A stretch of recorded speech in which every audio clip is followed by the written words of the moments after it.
Master, Da. campionatul național de dans sportiv la care am luat locul 2. Da. Și am mai fost... Aoleu, păi trebuia să mă chem pe mine, că o rezolvam și cu locul 1. Hai, mă, Claudiule, ești de comă. Și am mai fost Cupa Magic Dance, Da. tot locul 1, care a fost în aprilie 2010. Ăsta e locul 1, că celălalt a fost locul 2, Locul da? doi, da. Da. Bun, dar ați câștigat doar în țară sau ați mai participat și la concursuri? Și internaționale, în Dă-te rog afara microfonul țării ați fost? Ei, Andra, dă-te rog cu microfonul Ralucăi. Ați mai fost și în afară sau doar în țară deocamdată? Doar în țară. Deocamdată. Că urmează. Vedeți cum faceți, poate cuceriți mai întâi și mai întâi Bulgaria să le facem în ciudă, da? Cât repetă copiii ăștia pe zi sau pe săptămână? Cum fac antrenamente? În general, noi facem în timpul săptămânii, weekendul fiind dedicat fie relaxării, fie concursurilor, facem cam 2-3 ore pe zi. 2-3 ore Fiecare zi? zilnic? Da, de luni până vineri. Mamă, stai că e treabă serioasă. Da, muncim. Ei s-au ridicat într-un timp foarte scurt. Da. Raluca face de aproape 2 ani dans, adică de 1 an jumate cam. Da. În mai face, nu? Sau Zi în de zi, iunie Raluca. faci. Da? Wow. Și Bogdan de 2 ani. De 2 ani.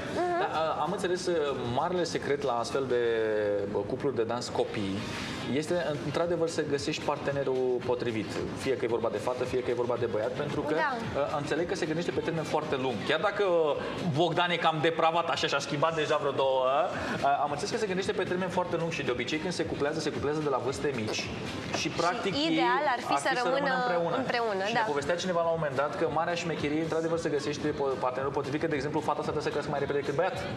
Asta e și problema lor, că deja Raluca a început să se înalțe un pic. Eu zic să o tragă cineva în jos, să o țină de mâini. Și în același timp, Bogdan, trebuie să stai atârnat cu capul în jos. Ai auzit? Da, deci, de cumva? Ce face? Fetele să fie mai înalte. Alo? Ideal ar fi să fie invers. Vezi, poate îi bătaie cu cureaua. Atenție! Poftim! Dar la copii se întâmplă asta, bineînțeles că se pot ascunde așa. Da. Bine, și ea niște pantofeli mai cu toc, ea mai exact. fără Oricum toc, la latino lor le trebuie și băieților un toc de 2, 3, 4 cm cât să îi mai înalțe. La standard însă, fata va trebui să coboare mai mult. Standard reprezintă valsul, tangoul, quick step, alt gen în care se dansează în pereche, lipiți, în contact și fata trebuie să coboare, așa încât să... Și atunci înseamnă că ține de ochiul, de flerul până la urma antrenorului.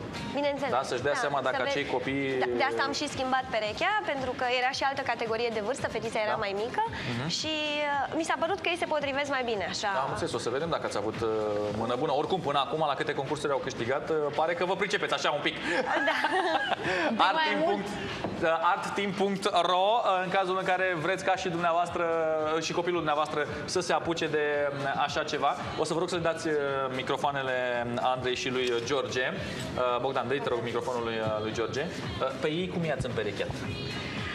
La cei mici totul este o joacă la început. Noi spunem povești, pașii reprezintă o poveste, fiecare pas, ca să înțelegem. Deci e mai greu să lucrezi cu categorii mici de vârstă? Este un pic mai greu. Dar la ce vârstă învață cel mai repede?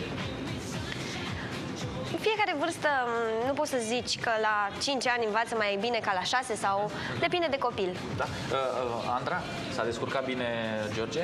Mulțumită? Ești mulțumită de partenerul tău? Sau ai vrea să-i faci niște reproșuri? Nu. Nu.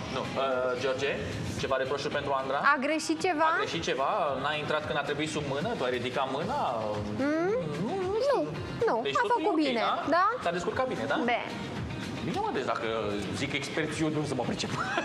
Normal. Bun, hai să mai și dansăm cel de-al doilea dans cu cei mici, după care o să vă reamintim de concursul nostru cu Best Mariaj. Atenție mare, eu și Cristina ne-am gândit să ne facem nași de profesie, căutăm fie un copilaj pe care să-l botezăm, fie un cuplu tânăr, sau poate să fie de un cuplu pe care să-l Poate să fie năștim. tânăr și de 70 de ani, nu contează. Păi nu contează, eu nu am mai spus. Da, te măriți tu cu cine? Că ai zis La că e ăia singură. de 70 Te iei de pe ani tine în căsătorie? Da? ai mai mari șanse să respecti aia până moartea îi va despărți. Da, la e mai aproape tineri s-ar relativ putea să evenimentul se termine respectiv, mai repede, da. Vă spunem mai despre ce vorba. Deocamdată hai să vedem și pe George și pe Andra dansând cha-cha-cha. Cum? Cha-cha-cha. Da, asta e periculos, rău de tot, e greu, nu? Zic, hai să vedem cum se descurcă. Andra, mă rugăminte, vezi că îmi faci mizerii cu pene pe aici, da? Strângi penele, da? Am glumit. Hai, merge jos acolo. Pe ringul de... Uite, mă, pregătită deja cu mâna, cu alea, cu nu știu ce. Mă duc și eu la laptop să știu să citesc și eu regulamentul de concurs, da? Hai, gata.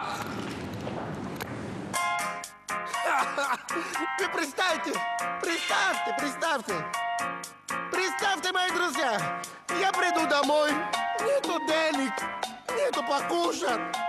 Ну, я думаю, все будет хорошо. Хорошо, все будет хорошо. Ай, мама, хорошо, все будет хорошо. Ай, минена, хорошо, все будет хорошо. Хорошо, шо-шо, хорошо, все будет хорошо. Хорошо, шо-шо, за границей нужен евро. Или доллар США. Я люблю тебя, Россия, моя добрая душа. Por aquí, por allá. Я думаю, все будет хорошо, все будет хорошо. Ай, mi mami, хорошо, все будет хорошо. Ай, mi nena, хорошо, все будет хорошо. Хорошо, шо-шо, хорошо, все будет хорошо. Хорошо, шо-шо, хорошо, когда смешно. Хорошо, когда тепло. Хорошо, когда есть ты, у тебя, конечно, я. Por aquí, por allá. Хорошо, все будет хорошо. Ай, mi mami, хорошо, все будет хорошо. Ай, mi nena, хорошо, все будет хорошо. Хорошо, шо-шо, хорошо, все будет хорошо. Хорошо, шо-шо. Bravo, bravo, copilaj, vă reamintesc. Fetița încă nu are 6 ani, iar băiețelul abia a împlinit 6 ani. Sunt absolut extraordinari. Au fost Andra Maria Chișu și George Bobonete. Îi mulțumim foarte, foarte mult, doamne profesoare Ariana Urzicianu de la Art Team Dance, în cazul în care vreți ca și copiii dumneavoastră să, nu știu, danseze sau să încerce acest sport, pentru că până la urmă este un sport. Intrați pe www.artteam.ro. Au mai fost Raluca Trăistaru și Bogdan Dragnele. Mulțumim foarte mult părinților, bunicilor, rudelor de gradul 3, gradul 4 care au venit în această dimineață la noi în emisiune. Îi mulțumim foarte mult lui Carmen Stoian de la sectorul 6, cea care ne-a ajutat să luăm legătura, și de asemenea Simona Ionescu de la Click, care ne-a pus în legătură cu copilașii. Acum